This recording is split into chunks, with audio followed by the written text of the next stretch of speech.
about a year or so ago, and I knew he was interested, and then it was just the right timing for it. Hey, Skip. Hi. How you doing? Hey, Tepfirah, you remember me? I do. I was like, does he The remember piece? me? Yeah. Hold on one second. Mic test, 1, 2, test, 1, 2, 3, 4, 5, 6, 7, 8, 9, 10. Mic test. Yeah.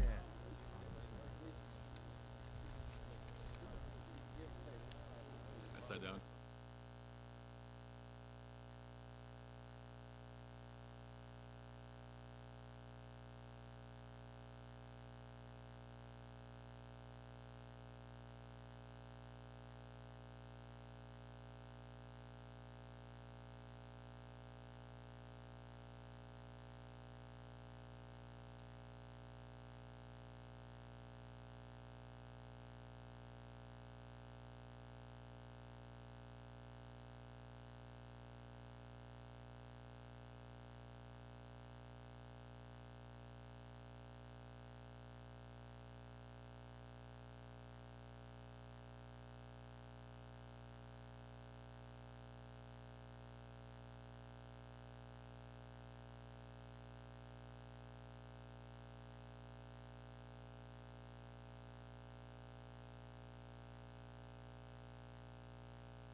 Mic check, test, 1, 2, 1, 2.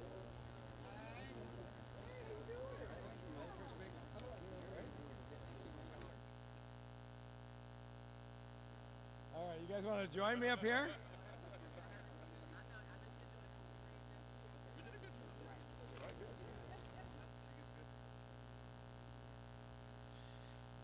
All right, well, today we open a new chapter as far as the city of Detroit is concerned.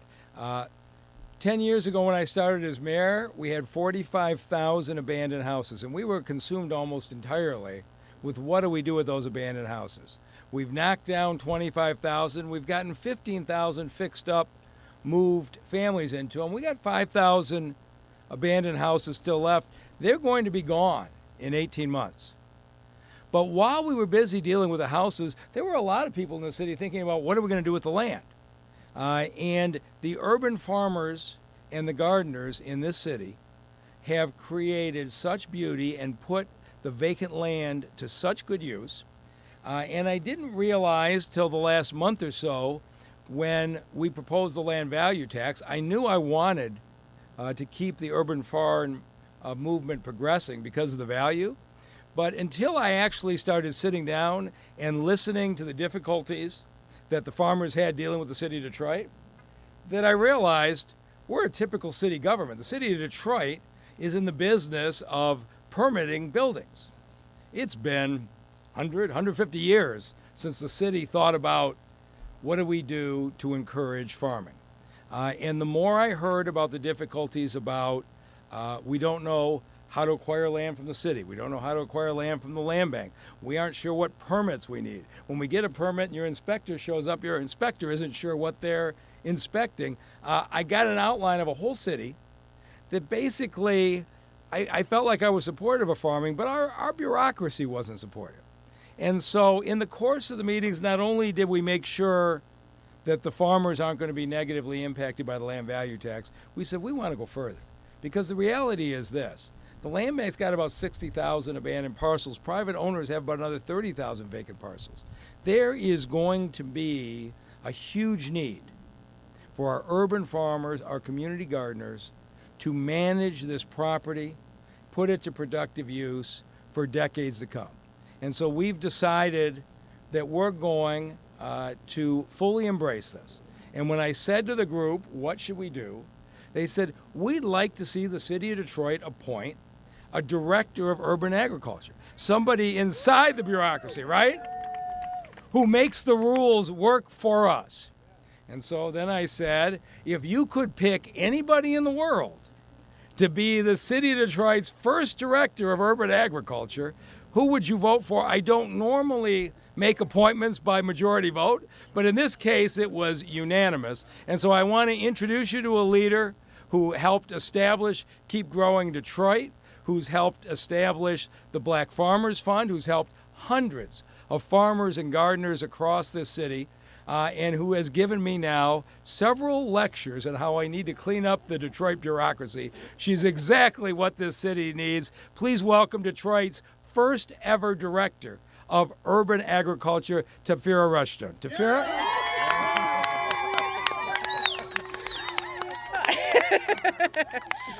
Woo! What a day, right? Because I want to say that I literally stand on the shoulders of giants like Mama Catherine, Mama Jerry, who's out here, Baba Malik, Mama Winona, who's been doing this work for so long, pushing to get the access that farmers and gardeners need in the city, helping people through that land purchase process, helping people to get permitted. And I'm just so excited that we have a foot in the door to really be able to meet with all of the top people that we need to meet with to get this work done. And so excited to have a strong community of folks behind me. I want to just say a shout out to all the community folks who I'm honored to know that are doing their best to take care of land in the city and have been doing it a lot of times without any credit, without a big press conference, without resources. They're doing it out of their own pocket. And just to make sure that their neighbors have access to food, to make sure their neighbors see something beautiful when they walk down the street. And shout out to you, and hopefully this is a victory for you, and I want to say I'll be working for you. So yeah, thank you so much for coming.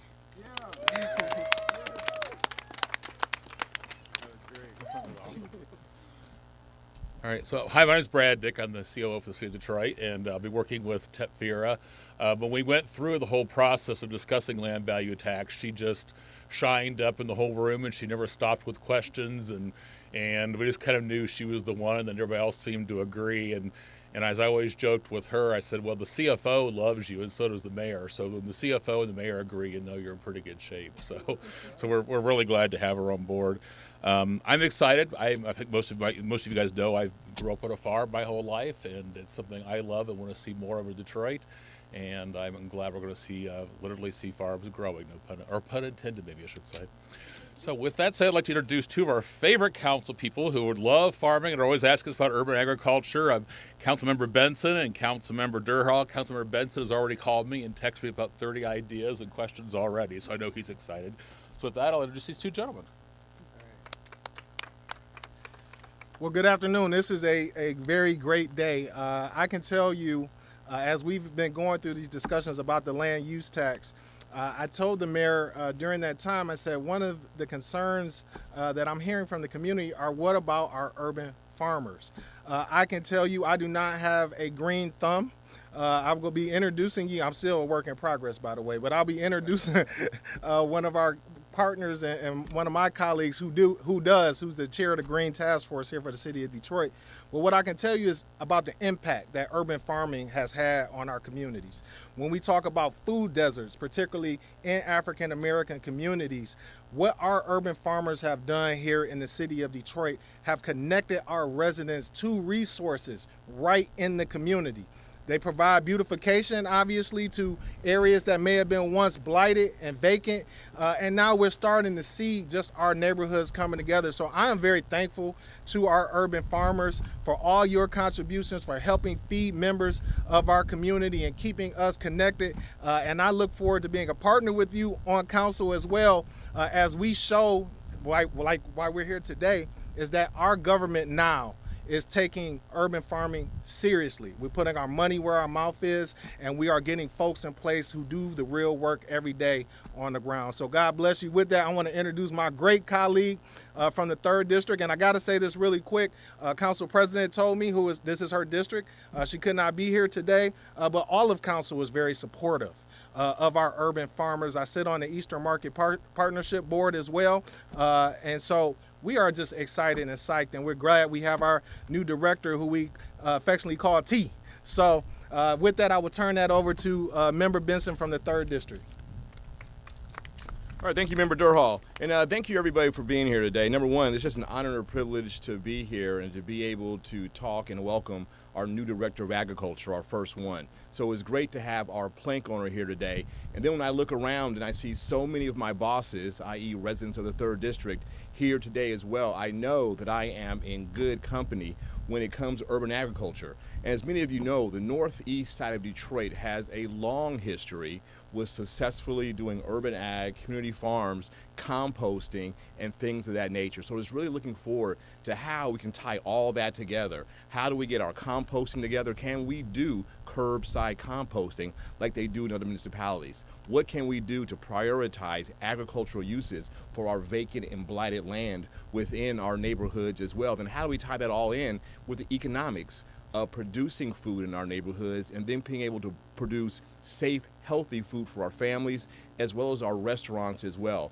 Knowing your food systems and ensuring that Black and brown families have access to homegrown, healthy, safe food is huge, and I'll be looking to our new director to make sure that all that gets tied in together, and I'll be looking directly at Mr. Dick over here and at the mayor to make sure we can make all that happen. And as was said before, standing on the shoulder of giants, and we have 2 of those here today. So I'm just really, really excited to be here amongst giants as well.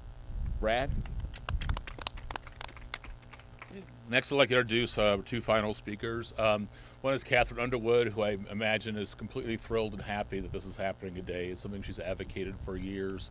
And Malik Yakini, I first met you 17 years ago when I started with the city. It's hard to believe we were both less gray. And Councilmember Joanne Watson, who we all recently lost, called me one day and she said, "Baby, I need you to work with my friend Malik to help him get a farm going," and that's how we first met him. And so I know Councilmember Watson's probably looking down today, really happy this day is happening as well too, because it's something she was always a big proponent of too. So with that, Malik Yakini and Catherine Underwood. All right, giants. I was honored. Good afternoon, and what up, Doe? I was honored when T asked me to speak and overjoyed. Joy because we finally have a director of urban agriculture, but the overjoyed part is because it's T. I've worked for the city. I'm retired now, 2 years, yay. I worked for the city for over 30 years, and urban agriculture policy was my area of expertise. My proudest moment was in 2013 when, after years of working with the community as the primary stakeholders in this policy, the urban agriculture ordinance was passed.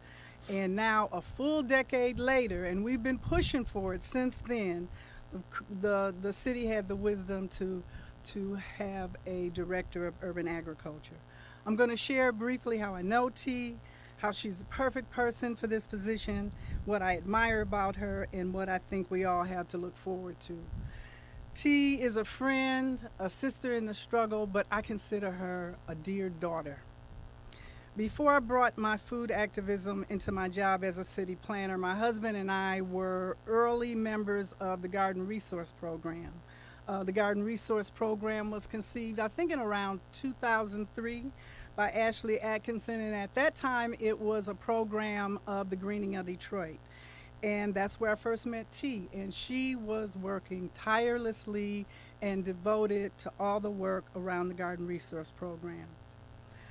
Through her work with the Garden Resource Program and as a co-director of Keep Growing Detroit, the people that ran Garden Resource Program took it out of Greening of Detroit and started their own very successful program, Keep Growing Detroit. T demonstrated knowledge in all aspects of agriculture, particularly in an urban setting. T has done it all. She has knowledge about planting and growing, harvesting, soil health and the concerns of Detroiters with regard to lead in the soil and how to deal with that. She knows about building raised beds, garden design, composting, harvesting crops and taking it to market, and dealing with the city and the land bank. She also taught gardeners as a part of the Urban Roots program, which I was glad that I also had an opportunity to go through. And the Garden Roots program included not only agriculture as important, but building community and empowering community. And that is the core of who T is. As a co-director of Keep Growing Detroit, she learned all aspects of running a nonprofit, specifically a successful nonprofit in the challenging urban agriculture space. She understands the joy of urban agriculture as well as the pitfalls and the challenges of urban agriculture. She's been a part of city-led working groups around urban agriculture and open space, lending her very important voice in policy development. So also, government is not new to her. She's also spoken around the country and throughout the state and the city about her work and the work that's going on in Detroit. T obviously has the experience, but she has so many other admirable qualities. She's a good listener, and that's very rare, and very thoughtful about how to resolve conflict and overcome challenges. While she has basically a quiet demeanor, don't be fooled. Where's the mayor? Mr. Mayor. T will speak truth to power. But she doesn't necessarily rattle sables when she does it. She does it because she's been very thoughtful about it, and she's very to the point, knowing exactly what it is that she thinks needs to be done. She does everything with the highest level of integrity. She is authentic and deeply rooted in community empowerment and does not seek attention or accolades. In fact, over the years, she has been much too humble about the powerhouse that she is, the knowledge that she has, and the leader that she is. T is smart and creative. She has her own kayak business. She's a founding board member of Black to the Land, an organization that is getting Black folks comfortable with the outdoors, from kids that can barely walk up to seniors. She is also a part of conceiving and implementing the very successful, and I see you all represented out here, Detroit Black Farmer Land Fund. That's been a dream of many for quite some time, where Black and brown folks who have been stewards of the land, who have made the land productive, who have fed their families and the community, now have control over that precious land. What the community and the city have to look forward to in her leadership, she will always advocate for what she thinks will have the greatest community benefit. She will, again, operate from a place of truth and integrity. She will be thoughtful in what she does and how she does it. And yes, she will speak truth to power. And lastly, she will be the best director of urban agriculture in this country. Congratulations, team.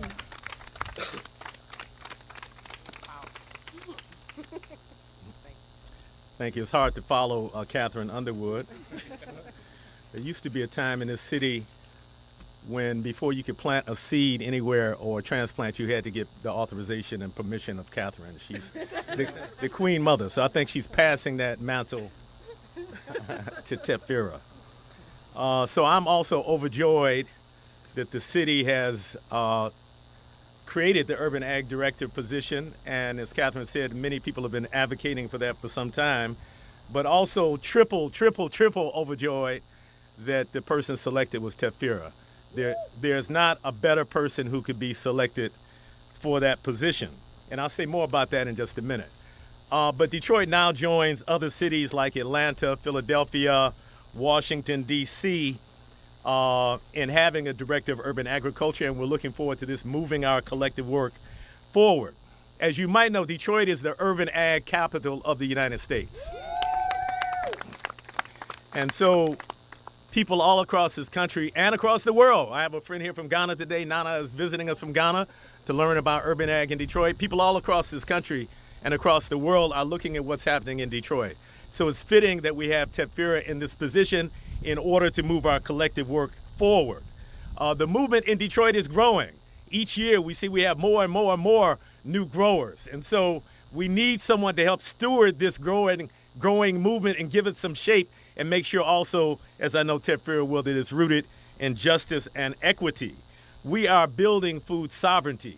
And there are many organizations doing this. We, of course, are now at Keep Growing Detroit, that's dedicated to building food sovereignty. Detroit Black Community Food Security Network that I represent is dedicated to building black food sovereignty. There's many other folks here. Mama Jerry, I have to point her out, Brother Travis, all the folks who are doing this good work. We are trying to create a city of Detroit where Detroiters are producing significant quantities of our food and where we have the infrastructure to be able to process and distribute that food, and where we change this shameful situation where Detroit's majority black population has money extracted from our community every time we go to purchase food. So we're looking for Tepfirah to solve all of this. Well, maybe not today, but within the next 90 days or so. So in addition to the importance of building food sovereignty, we're also restoring our connection to the earth. Part of what we see happening in American society and much of the world is that many people are lost for a sense of purpose, are disconnected from the flow of life. And one of the things that we found is that agriculture in general and urban agriculture for those of us who live in cities helps to reconnect us with the earth and reconnect us with the flow of life. If we are to make solutions, to create solutions to the many problems that humanity is facing, those solutions have to come from people who themselves are whole and are grounded. Agricultural work helps us to nurture that wholeness within ourselves. We're also reimagining what a city can be. Detroit, of course, was an industrial powerhouse in the last century, and still has a presence in that arena. But we see that's fading, and society is changing, economies are changing, and so as we reimagine what a city can be, it has to be more than buildings and concrete and parking structures. And we're seeing this happening in Detroit now. We have to appreciate the green spaces, the greenways and urban farms. All of those are part of what urban life is about. And so the appointment of Tepfirah as the Urban Agricultural Director will continue to advance this vision that farms are not just for the countryside, farms are for the city as well. As my sister Catherine said, there's no better person for this position for all of the reasons she named, and I'll just recap a couple of those. That Tepfirah is an experienced grower herself. She is the visionary behind the Detroit Black Farmer Land Fund. The recent negotiations with the city around the land value tax showed how she really stands up on behalf of gardeners throughout the city. And as Catherine said, she is a person who is honest, who moves with integrity, who will speak truth to power, and who will always make sure that our work is rooted in justice and equity. So on behalf of the Detroit Black Community Food Security Network, we are here to pledge our support for Tepfirah, to thank the city of Detroit for creating this position and for appointing her to this position. And as Catherine said, she's quiet, kind of soft-spoken, and doesn't do a lot of saber rattling, but we got the sabers for you. So if some sabers need to be rattled, we're there for it. Thank you. Thanks, Malik and Catherine. I think with that said, to take a couple of questions from the media. Yeah.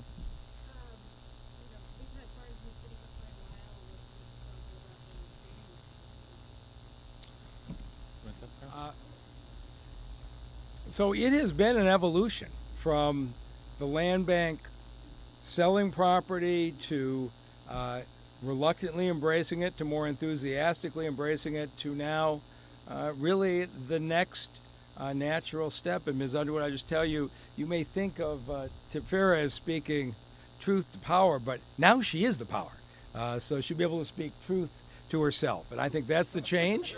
And it's going to be, it makes all the difference in the world when you're inside the city running a department and you can make change quickly, as opposed to trying to figure out which of 4 department heads I got to talk to get a particular transaction done. And so it's probably something we should have done sooner, but I'm really glad we're doing it now.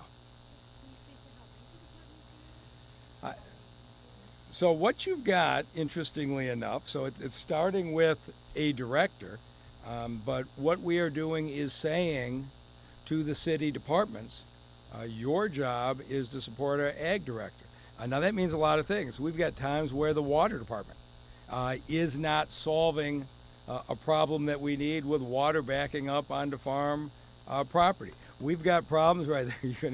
I go through them all. You hear all these. You got times when the land bank, which wants to make sure they're not selling property to non-Detroiters, so have not been quick to part with vacant land. Now we're going to have a system in place where we know we've got Detroiters who have a legitimate farming and gardening interest who are going to buy it. It won't be outside speculators, which has happened with the county treasurer's auction for way too many years. Now we have the person who's going to be doing that. And if I hear one more story from a farmer who said the bee seed inspector came out to inspect their farm and didn't know what it was they're supposed to look at. They could do high-rise buildings in their sleep, but they walk out on a farm and they aren't sure what it is they're supposed to inspect. There's going to be education programs.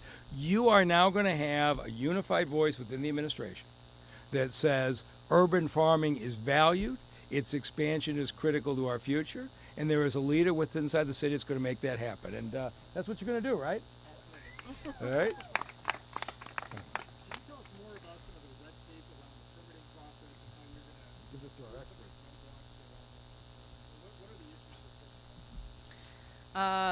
Well, I think the land purchase itself can take a long time. We have very many processes to go to.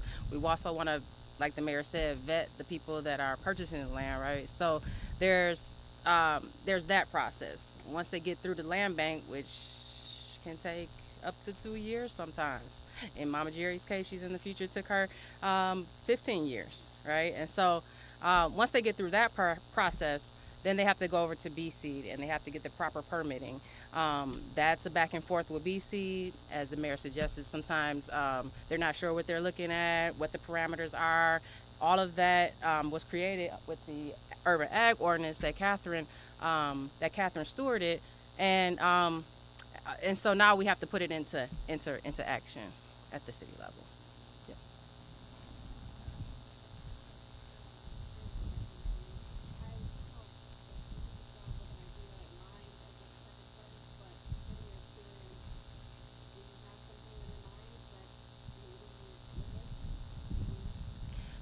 I'm meeting with Tammy Daniels tomorrow. That's my first meeting.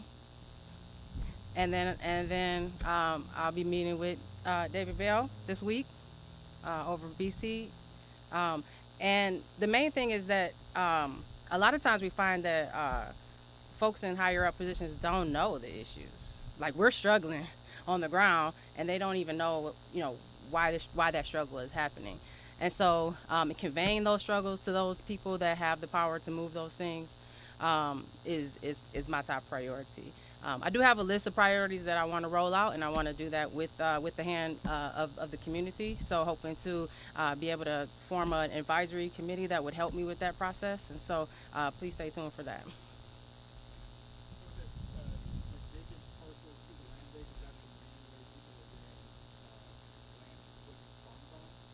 Yeah. Mm-hmm.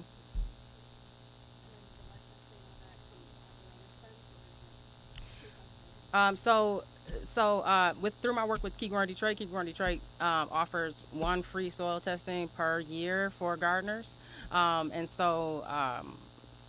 the Black Farmer Land Fund provides 3 soil tests for people who have larger projects.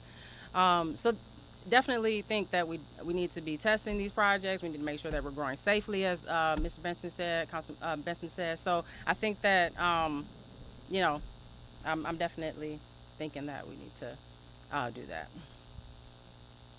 Thanks, everybody. All right, Mhm. thank you. All right, fantastic. Could we sing us around?